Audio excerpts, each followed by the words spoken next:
बिहार में नई सरकार ने अब काम करना शुरू कर दिया है। बिहार में एनडीए के नेतृत्व में नई सरकार ने आज अपनी पहली कैबिनेट की बैठक की। सीएम नीतीश कुमार के नेतृत्व में सभी मंत्री कैबिनेट की इस बैठक में शामिल हुए।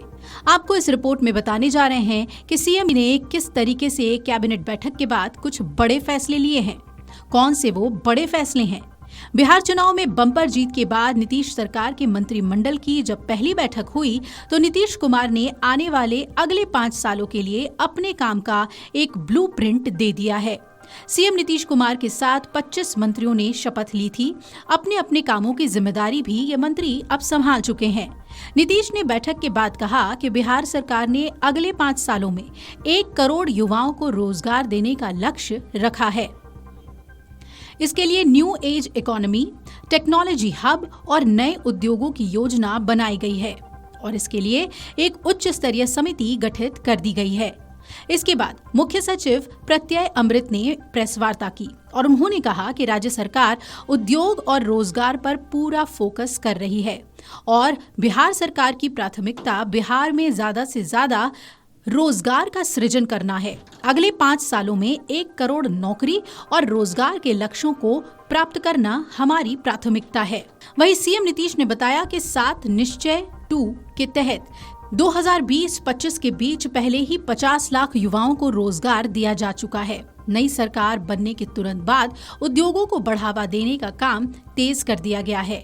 मुख्यमंत्री ने ये भी कहा कि बिहार को न्यू एज इकोनॉमी का केंद्र बनाने के लिए राज्य से जुड़े बड़े उद्यमियों और विशेषज्ञों के सुझाव पर नीतियां बनाई जाएंगी। साथ ही ये भी बताया कि बिहार को वैश्विक बैंक एंड हब और ग्लोबल वर्कप्लेस के रूप में स्थापित करने की विस्तृत कार्य योजना तैयार की जा रही है। युवा आबादी को ताकत बनाते हुए बिहार को पूर्वी भारत का नया टेक्नोलॉजी हब बनाने का भी प्लान है। इसके लिए defence corridor, semiconductor manufacturing park, global capability centres, mega tech city और फिटनेक सिटी की स्थापना की जाएगी। नीतीश कुमार ने दावा किया है कि अगर बिहार में युवा मानव संसाधन को सही दिशा मिल जाए तो राज्य देश का सबसे तेजी से विकसित होने वाला राज्य बन सकता है। उन्होंने कहा कि बिहार को पूर्वी भारत का नया टेक हब के रूप में विकसित करने के उद्देश्य से defence corridor, semiconductor manufacturing park को मंत्रिपरिषद ने स्वीकृति दे दी है। मुख्य सचिव ने कहा कि राज्य में नई चीनी मिलों की स्थापना और पुरानी बंद पड़ी चीनी मिलों को फिर से चालू करने के लिए नीति और कार्य योजना बनाई गई है। इसके साथ ही राज्य के सभी प्रमुख शहरों को बेहतर और सुंदर बनाने की योजना पर काम करने के लिए तैयारी और नई तकनीकों का उपयोग कर राज्य को अग्रणी बनाने के लिए बिहार आर्टिफिशियल इंटेलिजेंस मिशन की स्थापना की जाएगी। राज्य में अधिक से अधिक युवाओं को सरकारी नौकरी और रोजगार मिले, ये शुरू से ही हम लोगों की प्राथमिकता रही है। 7 निश्चय 2 के तहत वर्ष 2020-25 के बीच राज्य में 50 लाख युवाओं को सरकारी नौकरी और रोजगार दिया गया है। तो अगले 5 साल यानी कि 2025 से 2030 के बीच हम लोगों ने 1 करोड़ युवाओं को नौकरी और रोजगार देने का लक्ष्य निर्धारित कर लिया है।